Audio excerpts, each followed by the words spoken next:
ومن سيئات أعمالنا من يهدي الله فلا مضل له ومن يضلله فلا هادي له أشهد أن لا إله إلا الله وحده لا شريك له وأشهد أن محمدا عبده ورسوله لا نبي بعده قال الله تعالى في كتابه الكريم أعوذ بالله من الشيطان الرجيم بسم الله الرحمن الرحيم وإذ يرفع إبراهيم القواعد من البيت وإسماعيل ربنا تقبل منا إنك أنت السميع العليم ربنا واجعلنا مسلمين لك ومن ذريتنا أمة مسلمة لك وأرنا مناسكنا وتب علينا إنك أنت التواب الرحيم صدق الله العظيم صدق رسوله النبي الكريم ونحن على ذلك من الشاهدين والشاكرين أما بعد. Bapak Ibu hadirin jamaah rahimakumullah, bersyukur sekali kita bisa berjumpa walaupun melalui teknologi ya, melalui layar. Mudah-mudahan tidak menyurutkan semangat kita untuk belajar, untuk terus thalabul ilmi, untuk menuntut ilmu agar setiap hari sebagaimana yang disebutkan oleh Al-Quran, surat Al-Kahfi, kita agar semakin dekat kepada petunjuk. Bapak Ibu yang dirahmati Allah, saya langsung saja supaya kita banyak nanti bisa berdiskusi mengenai tema kita, karena rasa-rasanya nanti mungkin mungkin lebih enak kalau banyak yang bertanya, kita banyak bisa membuka diskusi. Bapak Ibu yang dirahmati Allah, saya mohon bantuan ke slide nomor 2 ya Pak. Ya. Bapak Ibu yang dirahmati Allah, pada tahun 2007, mohon maaf nih suara saya terdengar bagus Pak ya, Bu ya? Jelas Ustaz, di sini jelas. Baik. Soalnya ke saya agak menggema nih, jadi saya agak kurang yakin. Mungkin jamaah sekalian bisa di-mute. Tapi kalau sudah terdengar bagus ya nggak apa-apa. Baik.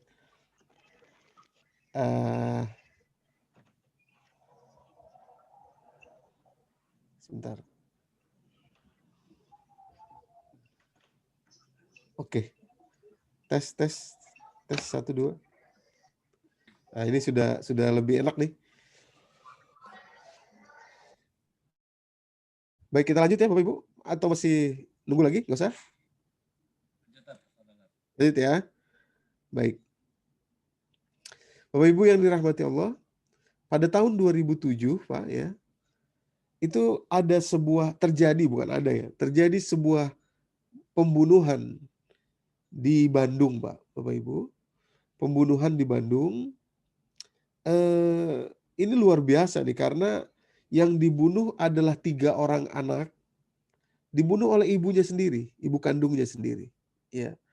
Nah, yang menarik tema bahasan kita ini adalah ibu yang membunuh ini bukan sembarang ibu-ibu. Ya. Namanya Ibu Anik Qoriyah, itu ada beberapa screenshot yang saya bisa dapatkan dari berbagai media mainstream yang banyak di kalau sekarang Bapak Ibu buka nanti di Google pun masih banyak ininya artikelnya ya. Namanya Ibu Anik Qoriyah. Ibu Anik Qoriyah. Umurnya waktu itu sekitar 32 tahun 2007 ya Bapak Ibu ya. Sekarang 2020 berarti 13 tahun yang lalu. Ibu Anik Qoriyah membunuh 3 orang anaknya. Bahkan dalam persidangan itu muncul fakta bahwa pembunuhannya cukup sadis juga. Karena anaknya itu satu-satu dipanggil masuk kamar untuk tidur siang ya.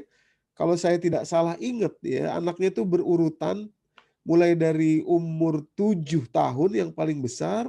Kemudian kalau tidak salah yang nomor 2 itu 3 tahun. Kemudian yang sangat kecil itu atau yang bontot itu kira-kira umur 2 atau 1 tahun lah, kira-kira begitu. Nah, hari itu Ibu Anik menyiapkan makan siang seperti biasa saja. Kemudian pembantunya yang memang datang pagi pulang sore gitu ya, disuruh pulang. Nah, singkat cerita, satu-satu anaknya dipanggil, kemudian setelah tidur ditutup pakai bantal. Ya. Tutup pakai bantal, sudah lemes, nah kemudian sudah diyakinkan meninggal, ya, sudah kemudian ditinggal. Bapak Ibu yang dirahmati Allah, Ibu Anik ini tadi saya katakan bukan sembarang ibu-ibu, beliau ini adalah ustazah. Ustazah, ya. Punya murid banyak Bapak Ibu. Dan muridnya itu datang setiap pekan ke rumah beliau untuk belajar ngaji. Kalau bahasa kerennya, beliau ini murabbiyah lah, gitu ya, murabbiyah. Suaminya yaitu Bapak Iman Abdullah itu juga seorang ustadz, ya, punya murid banyak juga, dan beliau berdua adalah lulusan ITB. Ini Ibu Anik Qoriah dan suaminya. Nah, saya persingkat saja. 1 tahun kemudian setelah vonis, awal vonisnya itu berat ini, ya, vonis mati atau vonis seumur hidup saya agak lupa ya. Tapi 1 tahun kemudian, karena di sepanjang persidangan Ibu Anik tuh banyakan diem, ya, 1 tahun kemudian alasan sesungguhnya baru terungkap. Setelah bicara dengan seorang psikolog, ya, Dr. Fauzil Azim, maka terungkap tuh alasan sebenarnya kenapa Ibu Anik membunuh ketiga orang anaknya. Rupanya Ibu Anik itu stres Bapak Ibu. Karena alasannya adalah karena Ibu Anik hidup, ya, dibesarkan oleh seorang ibu yang menurut Bu Anik adalah seorang demanding mother atau ibu yang penuntut. Ya, ibu yang penuntut.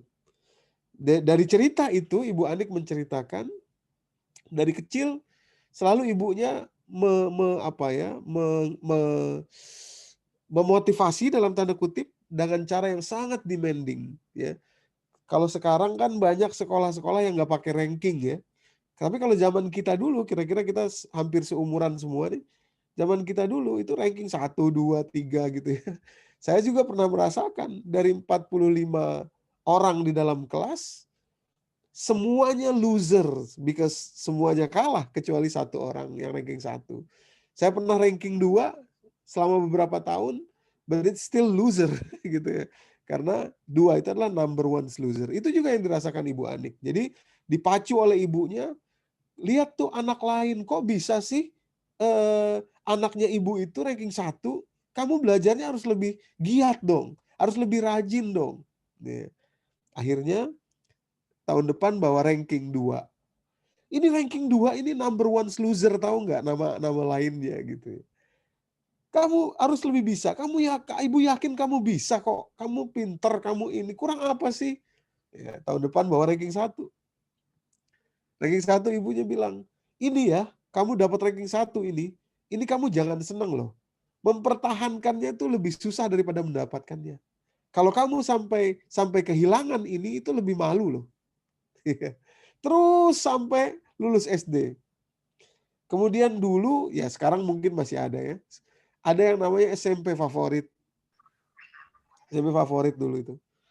Sampai orang tua, ibu-ibu tuh biasanya kalau anaknya masuk SMP favorit, ya, senyumnya lebar, senang. Bisa berangkat pengajian, bisa berangkat arisan dengan kepala yang tegak gitu. Tapi kalau sebaliknya, kalau nggak masuk SMP favorit, ya, tertunduk lemas, malu, bahkan kalau diajak arisan nggak mau gitu ya, atau pengajian gitu. Kenapa? Karena anaknya tidak masuk ke SMP favorit. Sehingga bagi anak-anak dulu tidak masuk SMP favorit itu betul-betul adalah satu dosa karena membuat kecewa betul-betul orang tuanya. SMP favorit, SMA favorit, universitas juga demikian favorit. Semua itu dilalui oleh Ibu Anik Qoriah. Sampai akhirnya ketika lulus kuliah ya, masuk ITB itu susah. Saya aja nggak dapat masuk ITB itu ya. Masuk ITB Ibu Anik Qoriah ini kalau saya tidak salah jurusan planologi atau ilmu tumbuhan itu ya. Nah, lulus kuliah, lulus ITB, ibunya masih juga demanding karena kamu ini anak perempuan loh gitu ya. kamu sih pakai jilbab gitu. Cobalah tampil dengan lebih baik. Mungkin kalau kalau kalau nggak kenal, nggak deket sama laki-laki, nanti kapan mau nikahnya udah umur sekian loh gitu ya. Akhirnya nikah gitu ya. Habis nikah itu tuh anaknya Bu Anu sudah nikah, baru nikah setahun udah ada momongan, "Kamu kok nggak ada? Periksa gi ke dokter, nanti anu. Kalau ibu meninggal duluan belum sempat gendong cucu gimana bla bla bla bla," dan seterusnya. Nah, Bapak Ibu, intinya kita tidak membicarakan yang mana yang benar ya, tapi kita ingin ini hanya awalan saja. Tapi intinya adalah Ibu Anik Koria, walaupun beliau seorang ustazah, memahami banyak ilmu agama, punya mutarabbiyah yang banyak, binaan-binaan atau murid-murid pengajian yang banyak, tapi dalam dalam hatinya atau dalam isi kehidupannya beliau tidak bahagia.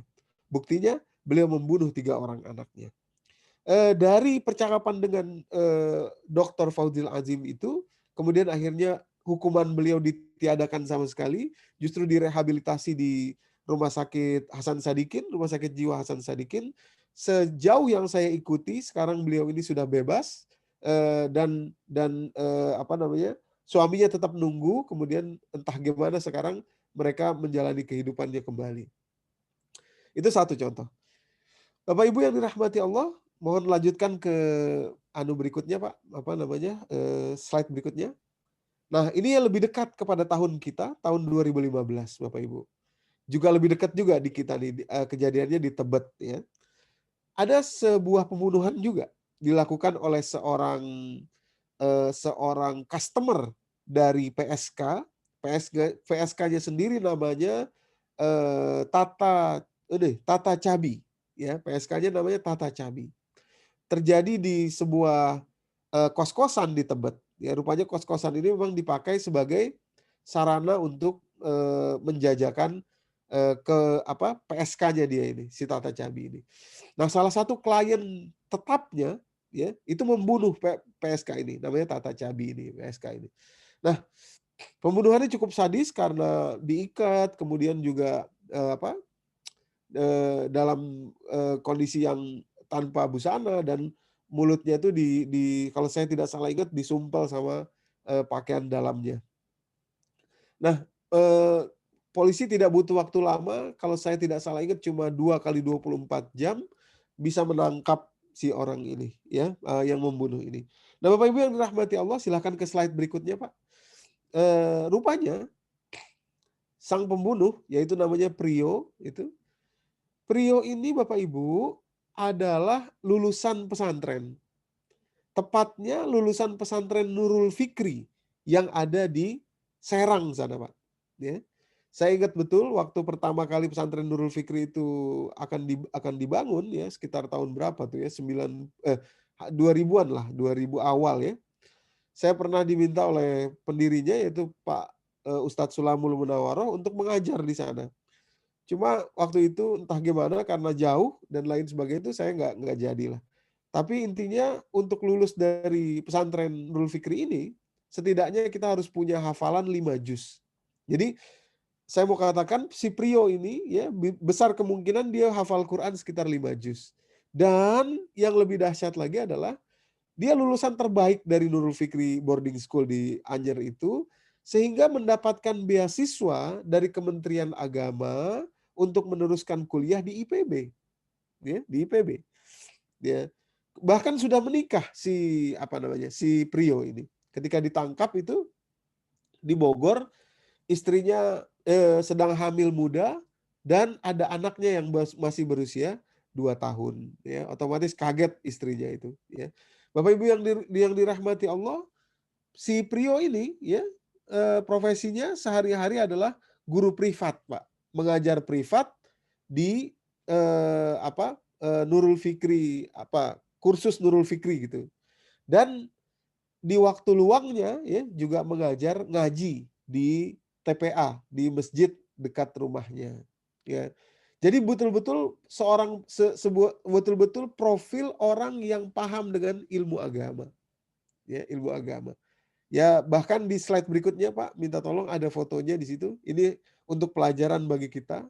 sebetulnya itu saya tutupin tuh karena nggak enak beritanya ini karena menyudutkan satu partai gitu, partai politik ya, partai politik Islam. Tapi nggak apa-apa lah, kita buka aja. Si apa namanya, si Prio dan istrinya ini adalah kader atau simpatisan dari PKS atau ini sama sekali tidak ada hubungannya dengan partai, tapi hanya menunjukkan saja betapa mereka bukanlah orang yang tidak paham Islam, ya, bukan tidak paham ilmu agama, tapi di dalam dirinya itu bisa dipastikan ada kekurangan atau ada sesuatu yang kita sering kenal dengan tidak bahagia gitu ya, tidak bahagia. Nah ini dia fotonya Bapak Ibu ya, jadi mereka sudah menikah gitu, menikah dengan ta'aruf tanpa mengenal sebelumnya gitu, mereka sama-sama kuliah di IPB dan seterusnya. Nah, jadi singkat cerita Bapak Ibu, dua contoh ini ingin menunjukkan kepada kita kalau Ibu Anik dan Prio ini, mereka ini kalau meminjam istilah penyakit kanker, mungkin ini stadium 4 lah, kita bisa bilang begitu ya. Stadium 4. Nah, yang penting kita perhatikan itu adalah diri kita. Belajar dari ini semua. Ya. Boleh jadi kita ada di level pra-kanker. Tapi kalau kita berkaca, karena memang hidup ini tidak mudah, ya. Hidup ini tidak mudah. Tidak ada yang mudah dalam hidup ini. Maka Allah katakan nanti pembahasan berikutnya, hidup ini adalah darul bala. Tempatnya cobaan, tempatnya ujian, ya, sehingga tidak mudah. Nah, ketika kita tidak bisa menyikapi itu, maka kita tidak merasakan kebahagiaan walaupun kita berada di dalam pemahaman agama. Nah, padahal Bapak Ibu yang dirahmati Allah, rumusnya ya itu surat Al-Baqarah. Silahkan Bapak Ibu buka mushaf kalau pegang mushaf. Silahkan juga buka gadget yang ada mushafnya kalau memang ada. Surat Al-Baqarah ayat ke-38. Nah ini kita mencoba merenungi dari dasar, ya, merenungi dari awal dan mencari titik temunya serta mencari rumusnya, ya Bapak Ibu. Kita mencari rumusnya. Kita perhatikan kalimat Allah di situ, surat Al-Baqarah Pak ya, surat kedua ayat 38. Kalimat Allah, auzubillahi minasyaitonirrajim, qul nahbitu minha jami'a fa imma ya'tiyannakum minni hudan faman tabi'a hudai fala khaufun 'alaihim wala hum yahzanun. Kata Allah, ketika Allah perintahkan Nabi Adam untuk turun dari surga, Allah berfirman, qul nahbitu minha jami'a, turunlah kalian semua. Maksudnya Nabi Adam, istrinya dan juga iblis. Fa imma ya'tiyannakum minni hudan, barang siapa yang nanti datang petunjuk dari aku, kata Allah, faman tabi'a hudai, barang siapa yang mengikuti petunjuk ini, la khaufun alaihim wala hum yahzanun. Maka Allah pastikan mereka tidak merasakan takut dan juga tidak merasakan sedih. Bapak Ibu yang dirahmati Allah, ya. Sebentar kita ingin kupas ini, takut dan sedih itu adalah dua sumber dari seluruh penyakit kejiwaan kita. Takut dan sedih. Ya. Ini sudah dibuktikan oleh banyak kajian-kajian sosiopsikologi maupun psikologi psikologi klinis dan lain sebagainya. Kenapa? Karena takut itu, khauf itu berkaitan dengan masa depan, dan hazan atau sedih itu berkaitan dengan masa lalu. Penyesalan, rasa bersalah itu adanya dan di masa lalu, dan itu berkaitan dengan sedih. Was-was, anxiety, kemudian rasa takut, rasa cemas, overwhelming itu dan lain sebagainya, itu adanya di masa depan, dan itu akarnya adalah rasa takut. Nah, yang Allah jamin di sini, kalau kita mengikuti petunjuk Allah, tidak akan ada rasa takut dan tidak ada rasa sedih. Oleh karenanya, sebetulnya ya, kalau kita mau jujur ya, selama ini kita beragama, berislam gitu ya, sudah sekian puluh tahun, 40 tahun, mungkin 60 tahun, 70 tahun, ya, tapi mungkin rasa takut dan rasa sedih itu masih baik disadari maupun tidak menggerogoti kehidupan kita.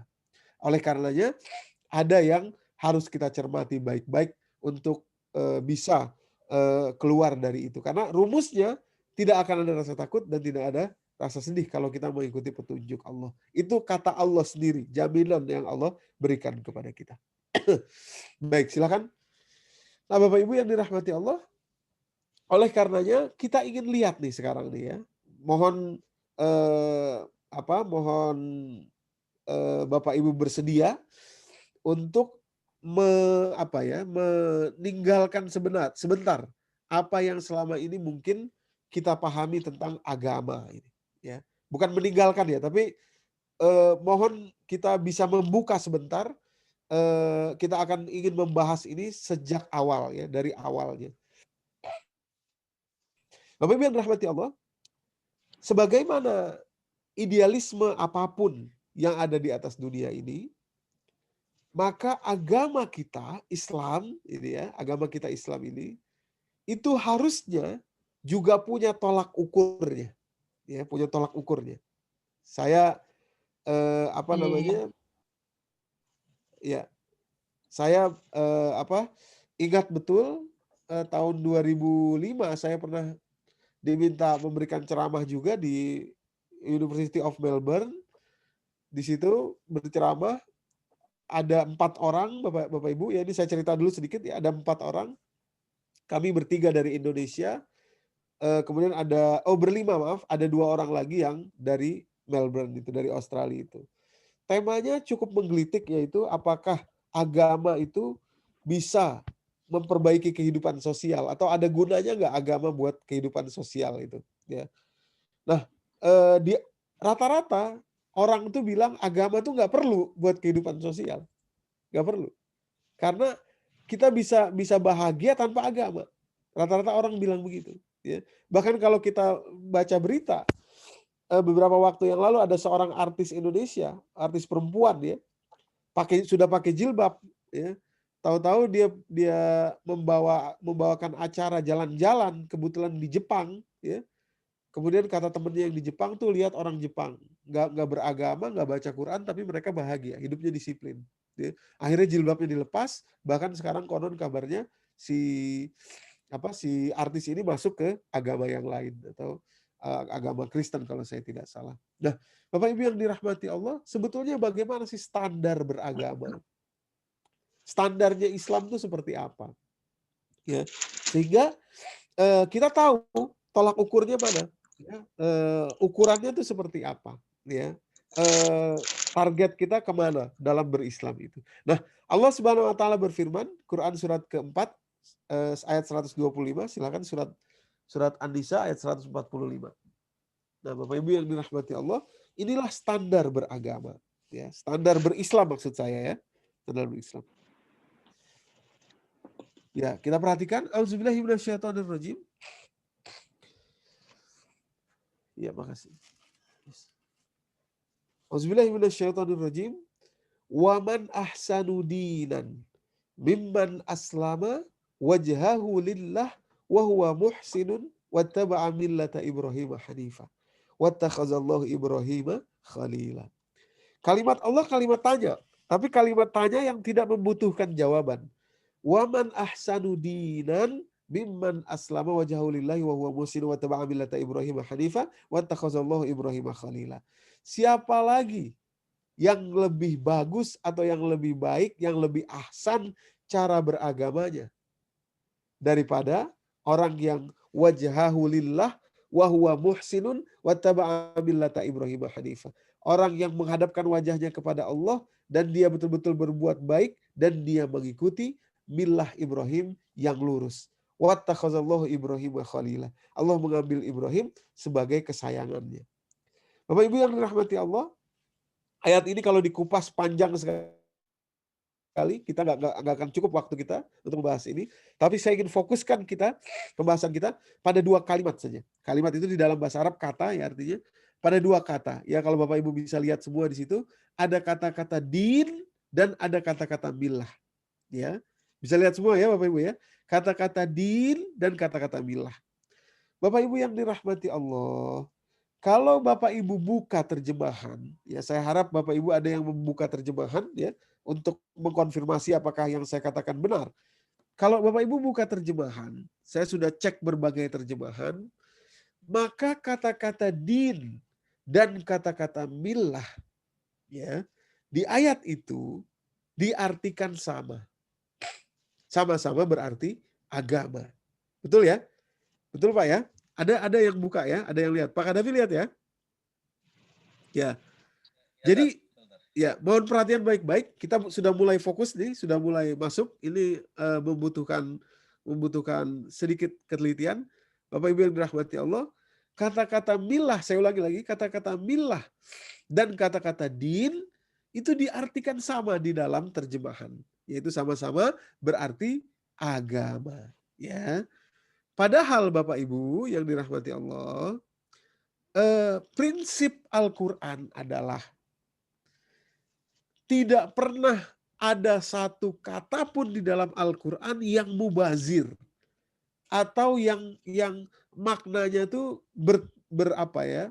Yang maknanya tidak perlu itu tidak pernah ada. Ya, sebagaimana Allah tidak pernah menciptakan satupun makhluk yang sama dengan makhluk yang lain, tidak pernah ada. Walaupun orangnya kembar identik tapi tidak sama. Begitu pula ayat di dalam Al-Quran tidak pernah ada yang mubazir. Sehingga tidak mungkin, nah saya katakan ini ya, tidak mungkin kalau ada dua kata yang berbeda hanya atau cuma untuk menjelaskan satu makna, satu arti kata yang sama. Tidak mungkin. Ini mustahil bagi Al-Quran. Ya, mustahil bagi Al-Quran. Maksud saya, kata-kata millah dan kata-kata din, ya, jelas itu dua kata yang berbeda, tetapi karena kita di dalam bahasa Indonesia tidak punya ekspresi bahasa Indonesia itu tidak ada untuk melingkupi kata millah dan kata din, maka kemudian diartikan dua-duanya sebagai agama. Agama. Bapak Ibu yang dirahmati Allah, ini penting sekali karena dari sinilah kita mulai mendefinisikan apa itu agama. Ya. Dan pada akhirnya, pada gilirannya, karena kita adalah user agama, ya, kita pengguna agama, ya, oleh karenanya agama yang kita gunakan sangat bergantung kepada definisi awal yang kita ciptakan atas agama itu. Ya. Sangat bergantung. Ya. Makanya anak-anak milenial sekarang, Bapak Ibu yang dirahmati Allah, mulai kecenderungan untuk tidak terlalu peduli dengan agama. Walaupun ada juga yang sangat peduli. Kenapa? Karena definisinya sudah semakin mencair sekarang. Ya. Tergantung definisinya apa. Definisinya apa. Oke. Sebentar, sekarang udah jam berapa nih? Saya jangan kelamaan, ntar nggak cukup. Oke. Kita tanya jawabnya jam berapa Pak Kadafi tadi? Lanjut. Ya. Mungkin 20 menit. Baik. Nah, Bapak Ibu yang dirahmati Allah, oke, mohon perhatian pada kata-kata din dan kata-kata millah. Kita lanjut pada ayat berikutnya, Pak. Pada slide berikutnya. Nah, satu lagi, Bapak Ibu, tadi Bapak Ibu ingat ya, ada kata-kata din dan kata-kata millah. Surat keempat ayat 125. Kalimatnya saya ulangi ya sedikit, gak usah dibalik. Waman ahsanu dinan mimman aslama wajhahu lillah wa huwa muhsinun wattaba'a millata Ibrahim hanifa. Ada kata-kata din dan ada kata-kata millah. Sekarang surat Al-An'am ayat 161 Bapak Ibu ya. Al-An'am itu ada 165 ayat, ini di penghujung dari surat Al-An'am, surat ke-6. Bapak Ibu yang dirahmati Allah, kita perhatikan di situ. Kita sholat 17 rakaat setidak-tidaknya dalam satu hari. Ya. Dan dalam sholat kita semua mazhab sepakat bahwa seluruh bacaan sholat itu sifatnya sunnah kecuali satu yang wajib, yaitu surat Al-Fatihah. Dasarnya la sholata liman lam yaqra'u bi Fatihatil kitab atau kama qala Nabi sallallahu alaihi wasallam, atau redaksinya berbeda-beda. Tapi intinya adalah Al-Fatihah. Nah, dalam Al-Fatihah, Bapak Ibu, sab'un minal masani, 7 ayat yang diulang-ulang itu, seluruhnya adalah pujian kecuali satu. Ya, ada satu saja doa, yaitu ihdina Shiratal mustaqim. Ya, ihdinas shiratal mustaqim. Nah, ihdinas shiratal mustaqim, doa yang kita minta 17 kali minimal dalam satu hari, Bapak Ibu yang dirahmati Allah, seolah-olah Allah ingin mengatakan begini, kalau orang Islam tidak sholat dengan sengaja, maka hukumnya keluar dari Islam, murtad. Artinya kalau orang Islam tidak membaca Al-Fatihah 17 kali dalam satu hari, secara sengaja keluar dari Islam. Artinya sama dengan kalau orang Islam tidak minta jalan yang lurus dalam 17 kali seharinya, ya setiap harinya, maka dia keluar dari Islam. Berarti dahsyat betul ihdinas siratal mustaqim ini. Ya. Allah tidak bilang kita harus minta kaya, tidak harus minta sehat, tidak harus minta apapun. Tapi kalau tidak minta ihdinas siratal mustaqim, minimal 17 kali dalam satu hari, keluar dari Islam. Nah, Bapak Ibu yang dirahmati Allah, kita minta 17 kali dalam satu hari, ihdinas siratal mustaqim, ada jawabannya di sini. Ya, yaitu surat ke-6 ayat 161. Surat Al-Fatihah kita minta ihdinas siratal mustaqim. Di sini kalimatnya, qul innani hadani rabbi ila siratim mustaqim. Qul itu adalah fi'il amr, perintah, khitabnya kepada Nabi Muhammad dan kepada kita yang membaca Al-Quran. Apa? Katakan, iklankan, umumkan bahwa innani hadani rabbi ila siratim mustaqim. Bahwa Allah sudah menunjuki aku ke jalan yang lurus. Yang aku minta itu. Ihdinas siratal mustaqim. Qul innani hadani rabbi ila siratal mustaqim. Apa siratal mustaqim itu? Nah, perhatikan baik-baik kalimat berikutnya. Penggal kalimat berikutnya. Dinan. Nah, di sini kita ketemukan lagi kata yang sama dengan 125 surat An-Nisa barusan ya. Di sini juga saya merahin tintanya sebagaimana di surat An-Nisa. Dinan qiyaman. Millata Ibrahim Hanifa. Ada kata din dan demikian pula ada kata millah. Sama Pak. Ya. Dinan qiyaman millata Ibrahim Hanifa. Wa ma kana minal musyrikin. Ya. Wa ma kana minal musyrikin. Jadi kesimpulan sementara ya Bapak Ibu. Agama kita itu sebetulnya isinya dua. Yaitu din dan milah. Ya, din dan milah. Ini untuk mencari betul-betul maknanya seperti apa ya? Maknanya seperti apa? Din dan milah. Ya. Nah, apa itu din dan milah? Ya, insya Allah kita lanjut. Silakan pada slide berikutnya. Nah, Bapak Ibu yang dirahmati Allah, ya, sementara kita tutup dulu, sementara kita jangan dulu melihat terjemahan ya. Kita akan mencoba mencari makna din dan makna milah dari Al-Quran sendiri. Ini namanya tadabbur Al-Quran ya. Tadabbur itu ada suara saya terdengar bagus Pak? Tes. Bagus Ustadz. Oh bagus ya, baik. Oh ya, oke lanjut ya. Saya tadi ada suara apa gitu, saya khawatir apakah Ya, ada noise. Oh ya, baik.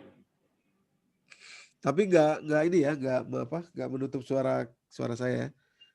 Baik kita lanjut ya, Bapak Ibu. Nah, Bapak Ibu yang rahmati Allah, kata-kata din,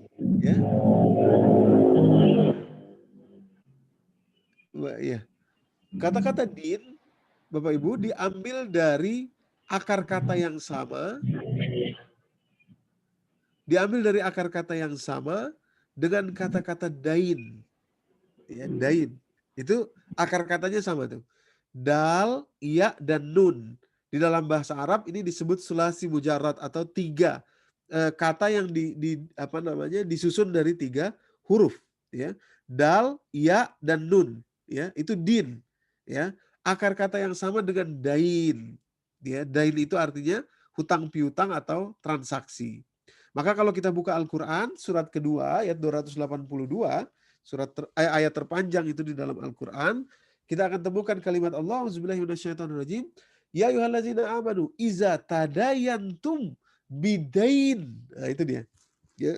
Iza tadayantum bidainin ila ajali musamman faktubu. Wa liyaktub bainakum katibun bil adl wa la ya'ba katibun, dan seterusnya. Jadi dain itu artinya transaksi, hutang piutang, dan lain sebagainya. Itu sebabnya Bapak Ibu, hari kiamat, ya, nama yang paling populer dari hari kiamat adalah Yaumiddin. Yaumiddin. Artinya hari pembayaran. Maksudnya ketika itu nanti amal kita dibayar oleh Allah. Kita kan sekarang lagi ngumpulin invoice. Ya. Beramal soleh itu ngumpulin invoice.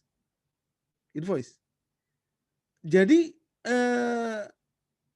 invoice yang kita kumpulkan itu nanti dibayar oleh Allah. Begitu juga amal-amal buruk kita dibayar juga. Itu namanya Yaumiddin, hari pembayaran. Hari pembayaran. Ya, ambil kata dain. Nah, karena dibayar, maka harus sesuai dengan yang diminta. Kalau kita bikin bangunan, harus sesuai dengan rancangan anggaran biaya. Namanya RAB.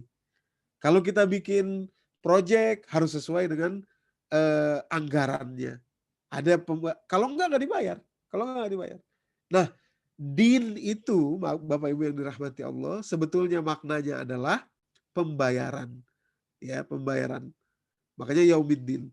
Untuk bisa dibayar, kita harus sesuai dengan yang diminta, dan yang diminta itu adalah namanya adalah syariat, dan syariat itu dibawa oleh Nabi akhir zaman yang bernama Muhammad Sallallahu Alaihi Wasallam. Itulah din. Ya, din. Makanya surat Ali Imran, surat ketiga ayat ke-19 itu, inna dina indallahil Islam. Maksudnya ini syariat yang dibawa oleh Nabi Muhammad. Misalkan ada orang begini, Pak. Dia pengen lebih soleh dari orang lain gitu ya. Saya kepengen soleh, Ustadz. Iya, mantap. Oleh karenanya saya nggak mau sholat subuh 2 rakaat. Kurang buat saya. Saya mau 4 rakaat. Ya nggak diterima. Nggak dibayar sama Allah. Walaupun lebih banyak. Nggak dibayar. Kenapa? Karena harus sesuai. Kalau 2 ya 2. Kalau 3 ya 3. Gitu. Kalau Allah bilang nggak boleh ya nggak boleh. Kalau Allah bilang boleh ya boleh. Udah. Itu kalau mau dibayar mesti begitu. Ya, mesti sesuai. Itulah din, Bapak Ibu. Nah, Bapak Ibu yang dirahmati Allah, din sekali lagi dibawa oleh Nabi kita Muhammad SAW. Keluar dari itu berarti keluar kita dari din. Nah, itu satu sisi dari koin, kalau kita boleh gambarkan begitu. Koin, ya, koin itu sisinya ada 2, maka satu sisinya adalah din. Sebentar saya ambil koin biar jelas.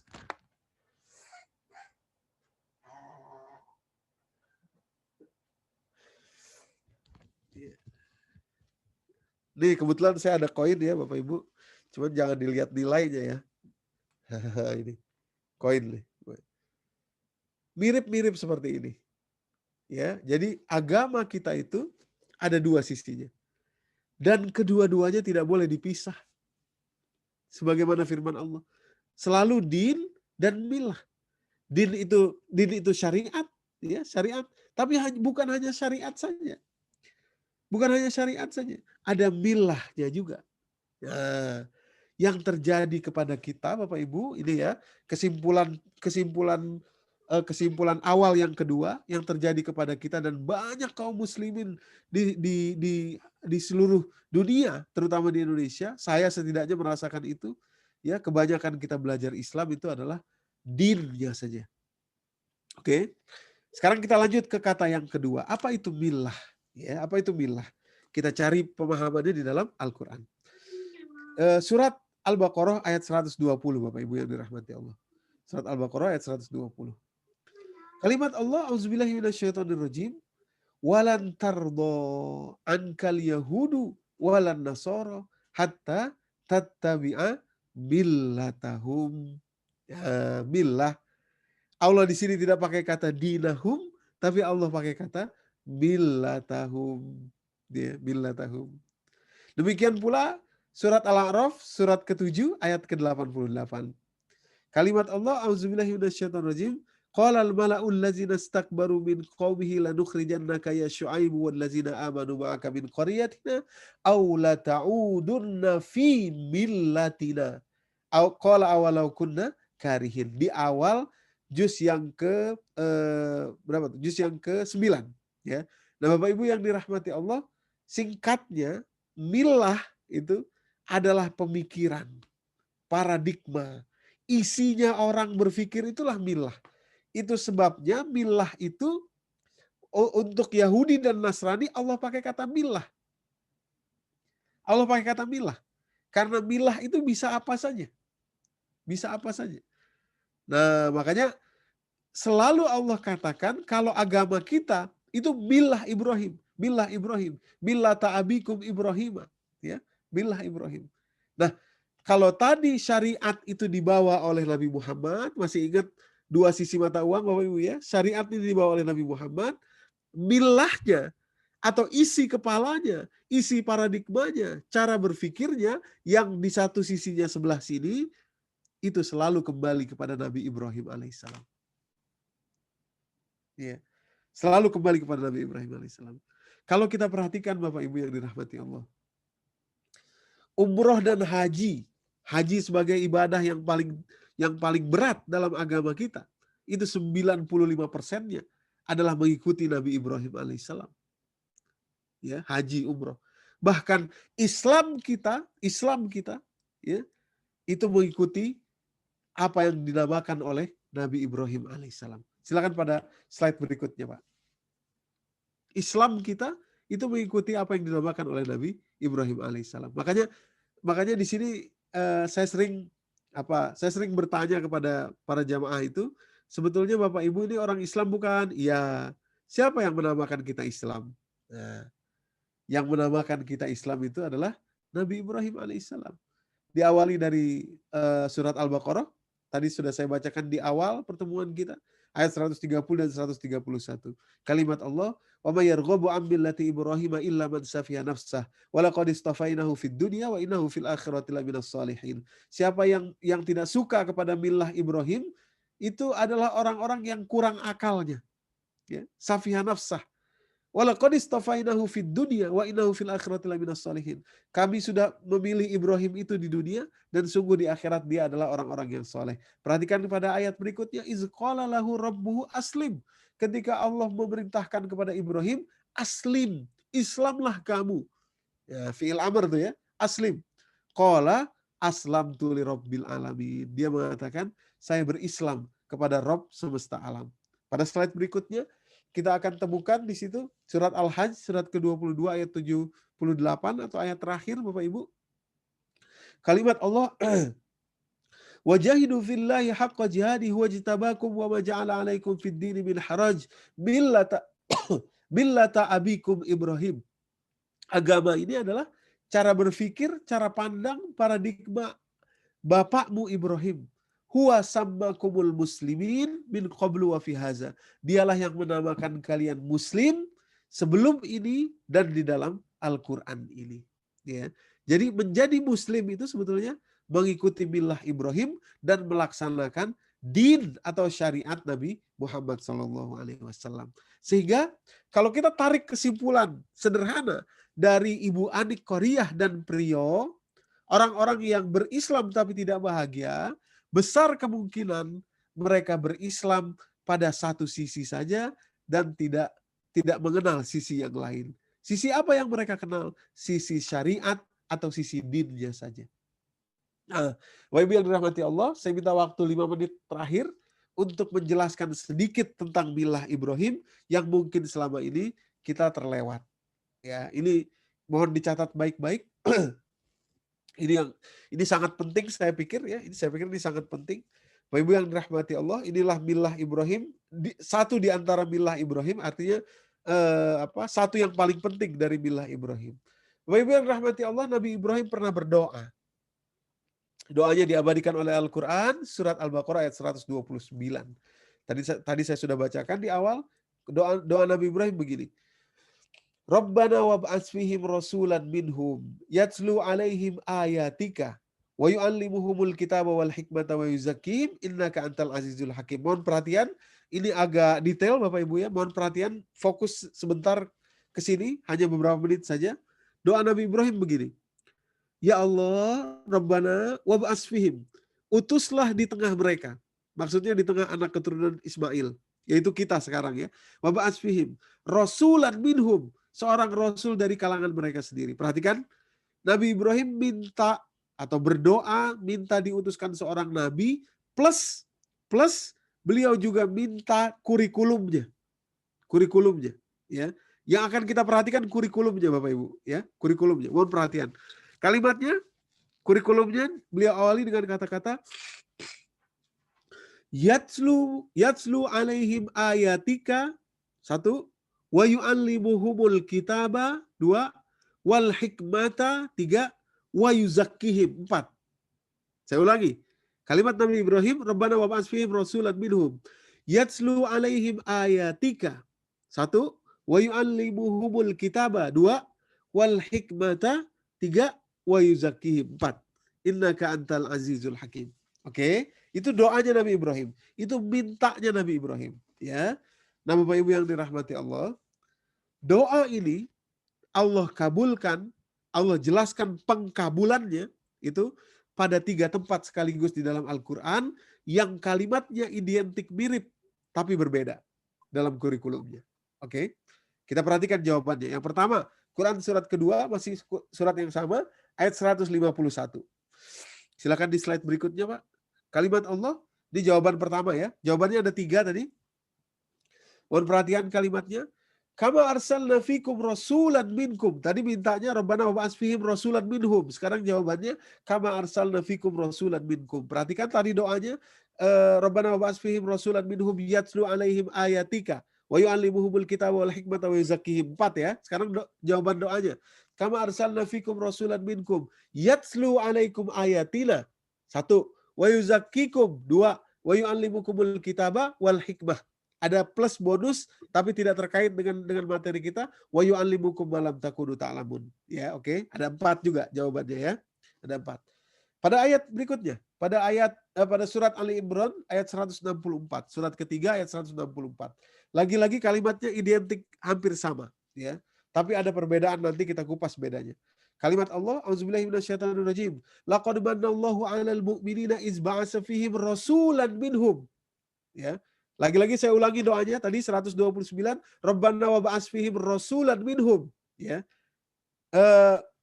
Kurikulumnya yatslu alaihim ayatika wa yu'allimuhumul kitaba wal hikmata wa yuzakkihim ya. 4. Sekarang laqad manallahu 'alal mu'minina laqad manallahu 'alal mu'minina iz ba'atsa fihim rasulan minhum yatslu alaihim ayatihi wa yuzakkihim wa yu'allimuhumul kitaba wal hikmah wa in kanu min qabla fi dhalalin mubin. 4 juga.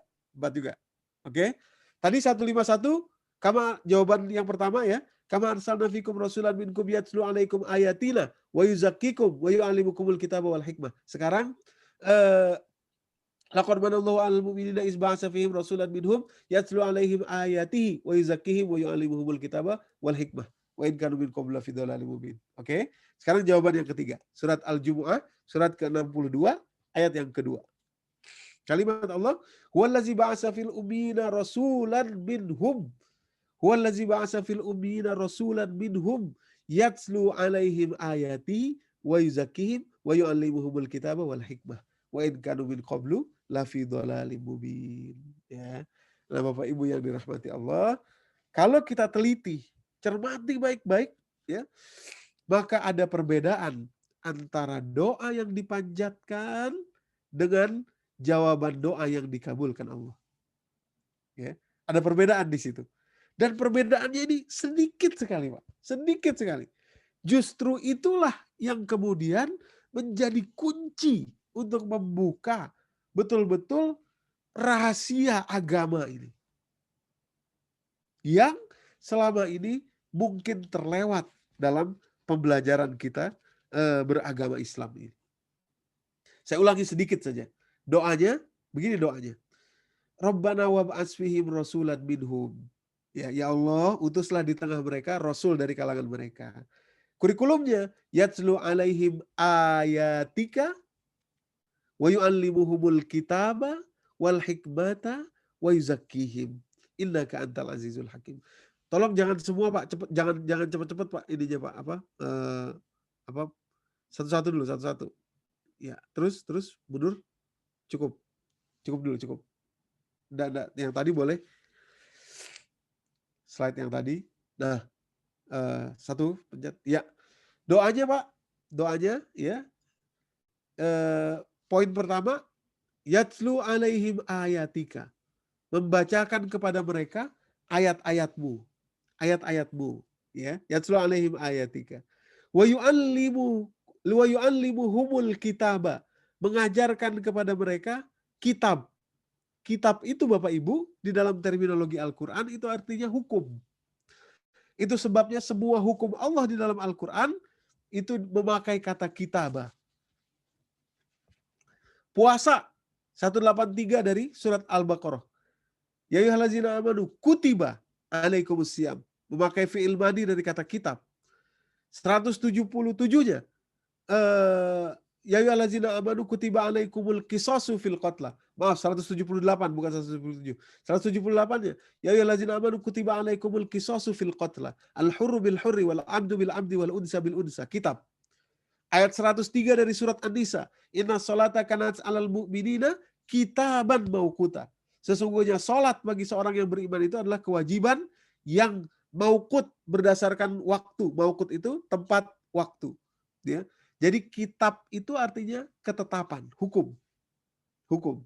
Sementara ayat ya, yang awalnya itu ya, ayat itu adalah ayat qauliyah dan kauniyah Allah Subhanahu wa taala. Jadi doa Nabi Ibrahim, ya Allah utuslah di tengah mereka seorang rasul yang membacakan ayat-ayatmu, mengajarkan hukum-hukum Allah. Lanjut ya poin yang ketiga Pak. Mengajarkan hikmah, wa yu'allimuhumul kitaba wal hikmah, wa yuzakkihim, dan membersihkan jiwa mereka.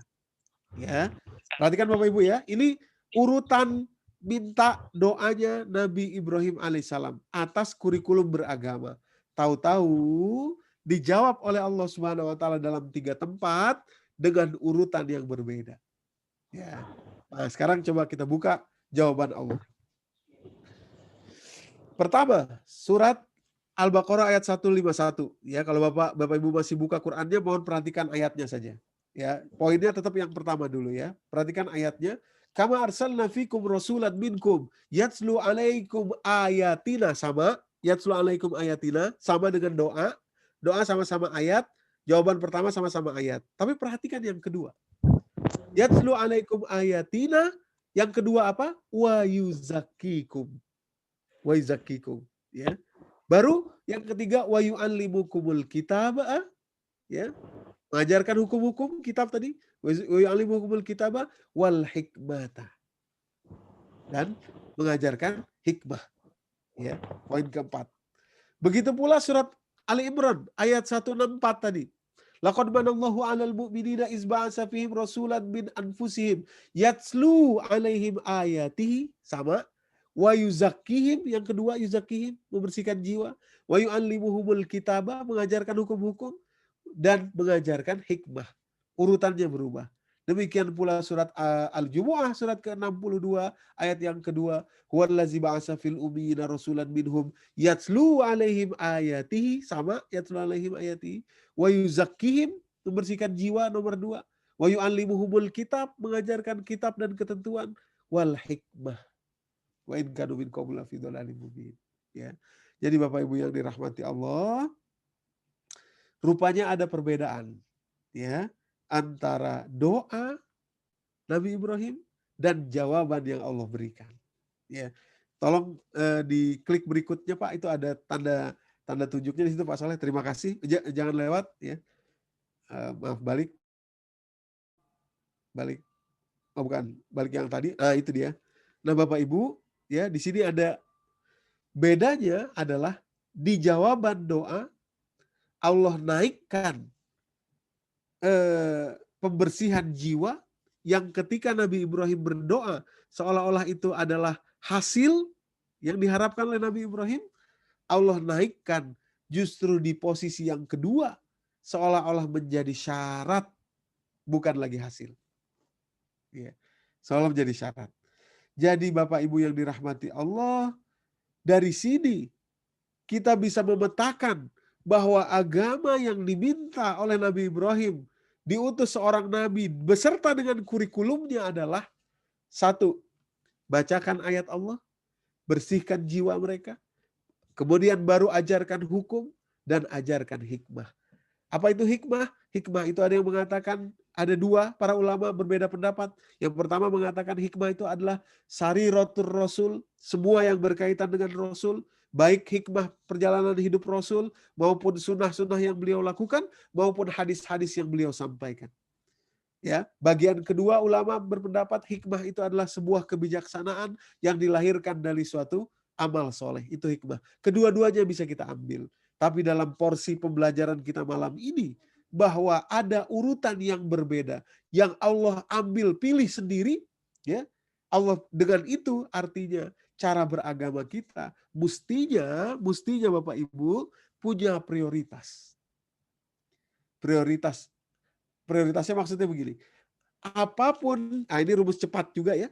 Apapun yang disebut lebih dulu oleh Al-Quran, ya, saya ulangi ya, pelan-pelan.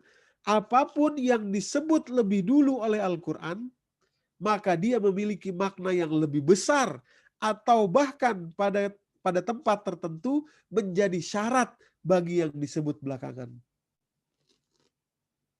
Paham Bapak Ibu ya? Apapun yang disebut lebih dulu oleh Al-Quran, maka dia memiliki makna yang lebih besar atau bahkan pada sebagian tempat menjadi syarat bagi yang disebutkan belakangan. Contoh, selalu biasanya amanu dan amalus soleh bergandengan. Ya, selalu disebut begitu. Amanu dan amalus soleh bergandengan. Tapi selalu amanu ada lebih dulu daripada amalun soleh. Kenapa? Karena amal soleh baru akan diterima kalau orangnya beriman. Gitu ya. Aqimus sholah wa atuz zakah. Selalu beriringan tuh. Aqimus sholah atuz zakah. Tapi aqimus sholah selalu disebut lebih dulu, baru kemudian atuz zakah. Kenapa? Karena tidak boleh orang bayar zakat saja tapi tidak sholat. Tidak boleh. Kenapa? Karena sholat menjadi syarat bagi diterimanya zakat seseorang. Awalu ma yuhasabu abdu di yaumal qiyamati as-shalah. Amal pertama yang akan dihisab di hari kiamat itu bagi seorang hamba adalah sholatnya. Kalau sholatnya bagus, baru masuk kepada amal-amal berikutnya. Ya, baru masuk kepada amal-amal berikutnya. Nah, begitu pula pada urutan ini Bapak Ibu. Artinya hukum-hukum yang Allah ajarkan melalui syariat, ya, itu mayoritas kita sudah tahu. Sudah tahu kita. Ya, begitu juga hikmah. Banyak sekarang orang yang hafal hadis, yang tahu hadis sudah tahu. Ya. Tapi yang atas ini Pak, ya, pembersihan jiwa dan betul-betul tuh lihat nanti kita akan bahas ada pilihan kata yang berbeda di sini yaitu yatslu, ya. Tolong garis bawahi, itu juga menjadi salah satu kunci rahasia yaitu membacakan ayat-ayat Allah. Inilah yang kurang dalam kehidupan kita sebagai muslim di Indonesia. Oleh sebab itu, saya tidak ragu mengatakan, kadang-kadang kita ini sebagai orang Islam yang sudah Islam sejak lahir, malu dengan orang-orang Muslim yang berislam karena mencari. Ya. Ada profesor anu, profesor ini, dokter anu, dokter ini, masuk Islam karena mencari, meriset. Itu mereka Islamnya luar biasa. Luar biasa. Ya. Kita yang sudah Islam dari lahir, ya, kita mengamalkan poin ketiga, hukum-hukum Allah. Poin keempat kita amalkan juga. Tapi poin kedua dan poin ke-1 kita abai. Kita abai. Sehingga Bapak Ibu yang dirahmati Allah, kita dihinggapi kebosanan. Ya kan? Amal ibadah kita itu kering. Akibatnya pada titik-titik tertentu ketika dipadu dengan masa lalu yang berat, yang traumatis, dipadu dengan masa depan yang sedang dihadapi yang berat, yang penuh ketakutan, dipadu dengan kondisi ekonomi, kondisi keuangan, dan lain sebagainya. Titik kulminasinya, titik meledaknya, itu semakin dekat. Dan pada saat-saat tertentu, tidak tertahankan lagi dan akhirnya meledak dengan berbagai cara. Itulah sebabnya kita melihat dan membaca, mendengar, mengetahui kasus Ibu Anik tadi, kasus Prio, kasus-kasus yang lain banyak, Pak. Bapak Ibu, kalau kita mau inventarisir itu banyak sekali. Ya, baru-baru ini kalau saya tidak salah di daerah mana itu ada seorang ustadz di pesantren yang ditangkap karena mengajarkan anak-anak muridnya untuk memakai sabu-sabu. Dia katakan sabu-sabu itu nggak ada di dalam Al-Quran. Yang ada hanya khomer saja. Jadi itu bolehlah. Ya. Sabu dan menjual sabu. Nah, ini banyak sekali sudah. Banyak sekali. Ada yang cabul, ada yang pedofilia, ada yang macam-macam, Pak. Macam-macam. Ya. Itu kanker stadium 4 lah. Stadium 4. Yang kita harus khawatirkan adalah diri kita masing-masing. Boleh jadi kita itu ada di level prakanker, mungkin di stadium 1 dan lain sebagainya. Ya. Maka kita segera berkaca kepada diri kita. Wallahu a'lam bishawab. Saya pikir ini untuk pengantarnya lama juga ya, udah jam 9 kurang 5. Ya. Wallahu a'lam bishawab. Silakan Bapak Ibu. Terima kasih. Silakan saya kembalikan ke Pak Kadafi. Assalamualaikum warahmatullahi wabarakatuh. Waalaikumsalam warahmatullahi wabarakatuh. Luar biasa sekali Ustaz yang dijelaskan. Saya menung ya, mind blowing ya, Pak, pikiran kita selama ini terhadap agama. Terima kasih. Explore gitu sehingga dalam silakan. Ustaz, ini ada beberapa pertanyaan Ustaz yang saya kumpulkan ini, mungkin Ustaz berkenan untuk bisa silakan jawab. Yang pertama, pertanyaan bagaimana mengajarkan ke anak-anak agar menjalankan agama itu tidak menjadi beban. Satu dulu atau semua dibacakan Ustaz? Satu dulu Pak ya, supaya supaya lebih maksimal. Ya, saya selalu kalau bahas ini pasti ada pertanyaan yang kayak gini nih. Bagaimana mengajarkan kepada anak-anak gitu ya. Ya, sebetulnya tidak sesederhana itu Bapak Ibu, karena untuk menjadi orang tua yang bisa mengajarkan anak-anak itu banyak syaratnya di dalam Al-Quran. Jadi itu sebabnya tadi saya katakan kalau Bapak Ibu ingat ada satu kunci yang sangat penting yang di poin pertama tadi, yaitu yatslu alaihim ayatika. Jadi membacakan ayat-ayatmu. Yatslu sendiri itu adalah kata-kata yang unik, yang berbeda dengan kata iqra di dalam Al-Quran. Jadi dalam Al-Quran kata baca itu ada dua, yaitu kata-kata tilawah, yatslu, dan iqra. Ada bedanya di situ. Ya. Dan disitulah terdapat sekian banyak sekian banyak perhiasan, ya, perhiasan yang mesti kita ambil sebagai orang tua dalam menjadi orang tua. Salah satu yang paling penting itu adalah ketika seseorang mengenal Allah, tadi ya, yatslu alaihim ayatika, ya, ayat Allah. Ayat Allah itu dua, qauliyah dan qauniyah, artinya untuk mengenal Allah. Ayat itu artinya tanda ya Bapak Ibu ya. Jadi kalau kita lihat tanda-tandanya, kita tahu bahwa ada sosoknya, gitu ya, kita tahu. Jadi tanda itu untuk mengenal siapa di balik tanda itu. Nah, ketika kita sudah mengenal Allah, pada hakikatnya kita sedang melepaskan jati diri kita dan hanya memiliki jati diri Allah. Ya, makanya tidak mudah. Dan begini Bapak Ibu, kalau Bapak Ibu membaca dunia parenting modern, ada namanya Dr. Shefali Sabari. Itu sangat terkenal sekarang, seorang perempuan India, ya. Bukunya dibahas di mana-mana di dunia internasional. Intinya Itu baru 1/4 dari Al-Qur'an, dari apa yang kita bahas. Maksudnya begini, dia bilang orang tua yang berhasil itu adalah orang tua yang merdeka, yang bebas dari masa lalunya, bebas dari ikatan rasa takutnya, bebas dari rasa sedihnya, trauma yang selama ini dia sadari atau tidak, kemudian dia menjadi orang tua, itulah orang tua yang sukses. Sebetulnya bahasa kita adalah melepaskan jati diri kita. Jati diri itu maksudnya trauma kita, beban masa lalu, beban semuanya, dan hanya menjadi hamba Allah. Artinya mengenal Allah.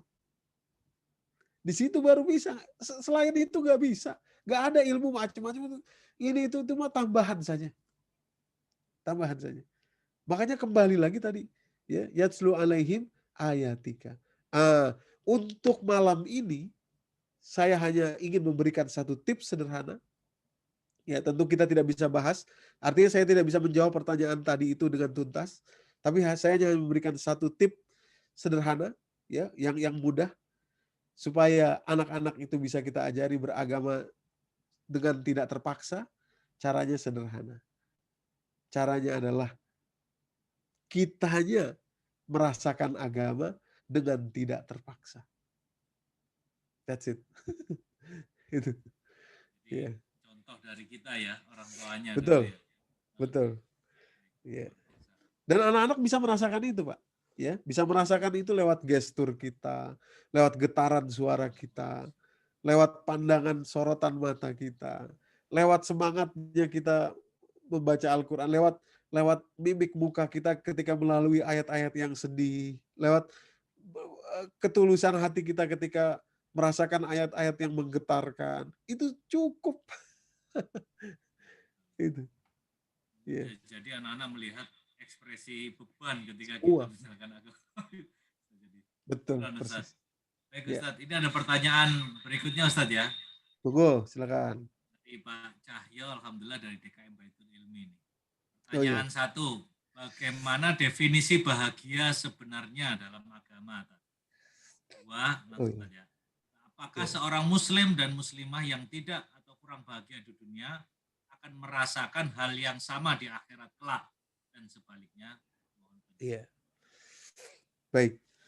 Jadi Bapak Ibu, definisi bahagia di dalam Islam itu panjang nih ceritanya ya. Ada beberapa tingkatan. Tingkatan paling tinggi nomor 2, ya. Jadi ada yang paling tinggi namanya rosyad. Rosyad itu terbimbing, Pak.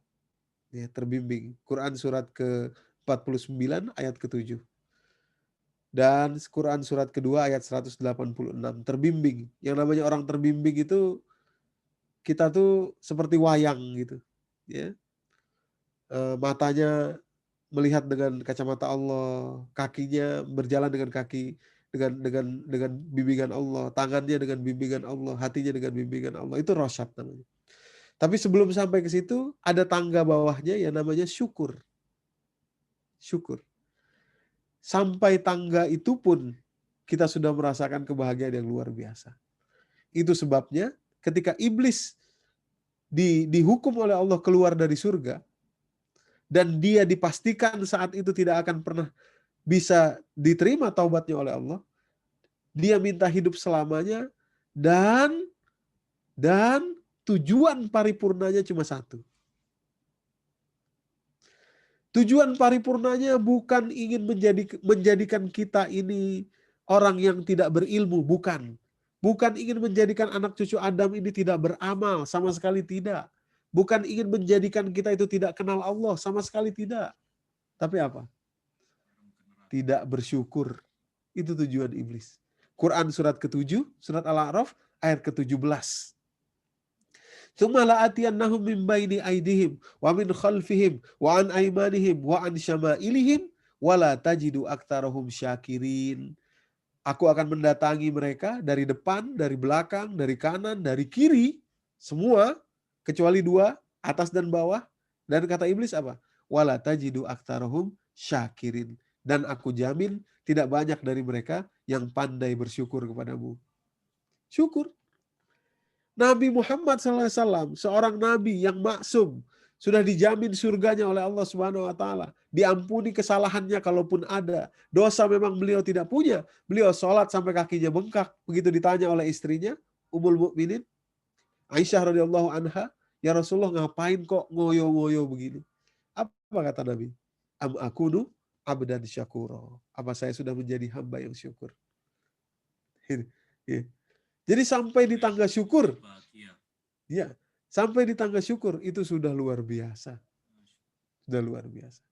Nah, itu definisi kebahagiaan menurut Islam. Bapak Ibu yang dirahmati Allah, ilmu sains modern juga membuktikan sekarang betapa gratitude itu, ya, itu adalah sumber dari semua kekuatan. Bahkan imunitas tubuh kita, ya, itu yang terdahsyat itu diawali atau bersumber dari gratitude. Gratitude, bersyukur. Nah, hadirin jamaah rahimakumullah, bagaimana kalau orang tidak bersyukur di dunia? Otomatis dia tidak akan beramal dengan bersih. Orang beramal kalau tidak diawali dari rasa syukur, itu larinya cuma dua. Kalau tidak dia takabur, ya, arogan, atau kalau tidak dia riya. Bapak Ibu yang dirahmati Allah. Ya. Tapi kalau diawali dari syukur, akan bersih, akan ikhlas. Ya. Karena nggak ada habisnya kita bersyukur kepada Allah. Makanya kalau ditanya, kenapa sholat? Kenapa kita sholat? Loh, kenapa kamu nggak mau sholat? Padahal Allah yang kasih kamu mata, yang kasih kamu telinga, yang kasih kamu jantung masih berdetak sampai hari ini, yang ngasih kamu nafas tanpa bayar, yang ngasih kamu ginjal, yang ngasih kamu pankreas, yang ngasih kamu darah, yang ngasih kamu otak, yang ngasih kamu telinga, yang ngasih kamu hidung, yang ngasih kamu kehidupan sampai hari ini Allah. Kenapa kamu nggak mau sholat? Ya, itulah syukur. Ya, itulah syukur. Allah a'lam bishawab. Kira-kira begitu. Yang kedua, Ustaz, maka seorang muslimah yang tidak atau kurang bahagia di dunia akan merasakan hal yang sama di akhirat. Oh iya, baik. Nah, kalau definisi bahagia itu sudah terdefinisikan, yaitu syukur, ya. Lah, kalau seorang muslimah kurang bersyukur di dunia, otomatis dia akan terkurangi amal ibadahnya. Dia pasti terkurangi, Pak. Pasti dia beribadah mungkin lebih banyak riaknya, lebih banyak takaburnya, lebih banyak ingin dilihat manusia gitu ya. Otomatis semua itu tidak akan diterima oleh Allah Subhanahu wa taala. Tinggal perhitungannya nanti. Apakah cukup untuk menyelamatkan dia, membayar dosa-dosa dia dan lain sebagainya. Tinggal masuk kepada perhitungannya, ya. Jadi kalau bahagia sudah didefinisikan, maka sudah enak, tinggal kita mengukurnya. Otomatis kalau orang yang tidak bersyukur, maka akan lari kemana-mana itu amal ibadahnya. Surat kedua ayat 264. Allah menolak semua amal ibadah yang riya, ya, yang bukan untuk Allah. Ya, bahkan riya itu terkategorikan sebagai syirik yang kecil, begitu. Gitu, Pak. Monggo silakan. Betul, Bapak Ibu jamaah, kalau ada yang mau bertanya silakan nyalakan mic-nya.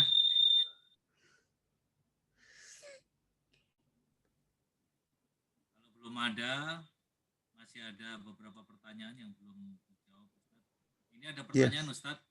Silakan. Bagaimana kita menjawab pertanyaan banyak orang agamis tapi akhlaknya kurang baik? Oh iya. Gimana cara menjawab orang? Nah, ya itu sama, Pak. Karena beragamanya cuma sebelah koin aja. Ini tadi sebelah koin ya, masih ingat, Pak ya? oh, Ya itu banyak. Orang yang ngerti-ngerti, gini loh ya Pak, gini Pak ya. Apa koruptor-koruptor itu kurang ngerti agama? Ayo, ya kan? Sama tak? Ada koruptor, korupsinya Al-Quran lagi. Al-Quran yang dikorupsi, dana Al-Quran. kurang greget apanya itu? Ya kan? Ini jadi karena agamanya cuma di sisi sebelahnya. Sini. Ya. Ngerti, mau A sampai Z ya paham. Suruh baca doa, mimpin doa ya ngerti. Karena kan harus pinter doa kalau mau jadi anggota DPR, anggota apa gitu kan. Di tengah-tengah masyarakat harus pinter. Seperti itu.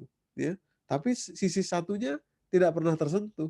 Sehingga agama itu tidak melewati tenggorokannya, tidak sampai ke dalam hatinya, tidak sampai memberikan CCTV internal di dalam jiwanya gitu. Sehingga ya tidak ada yang ditakuti oleh dirinya gitu, tidak ada maknanya gitu ya.